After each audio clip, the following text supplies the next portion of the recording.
We're in the Louvre and we're looking at a large ancient Greek vase that dates from the middle of the 5th century. It's a calyx crater by an artist that we call the Niobid Painter. Now, a calyx crater is a large punch bowl, basically. The ancient Greeks used it to mix wine and water. Their wine was pretty strong. Now, the Niobid Painter is known for this particular vase, which shows on the back of it a terrible scene about a mortal woman named Niobe. Niobe had 14 children, 7 daughters and 7 sons, and she bragged about them as being more numerous and more beautiful than the children of the goddess Leto.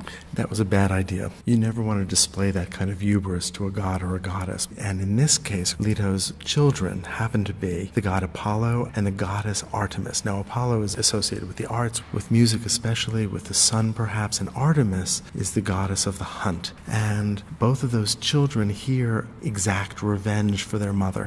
The Greeks were often concerned about mortals displaying hubris, displaying pride. And here we see Apollo and Artemis killing Niobe's poor children. According to the myth, they murdered all 14 of the children. Here we see Artemis reaching back into her quiver for yet another arrow. We see Apollo drawing his bow back, and we see the children littering the field. These figures still have a kind of stiffness that I associate with the early classical, and I think that's especially obvious in the figure of Apollo, who strides forward but doesn't seem to have the sense of movement that would be entirely natural given what he's doing. This is red figure painting, and that means that we're seeing bodies that are part of the red clay of the pot, silhouette by a black background. It allows for a tremendous amount of detail. For instance, in Apollo's body, attention to his abdomen, to his face. We see Artemis also with very delicate rendering of the folds of her drapery.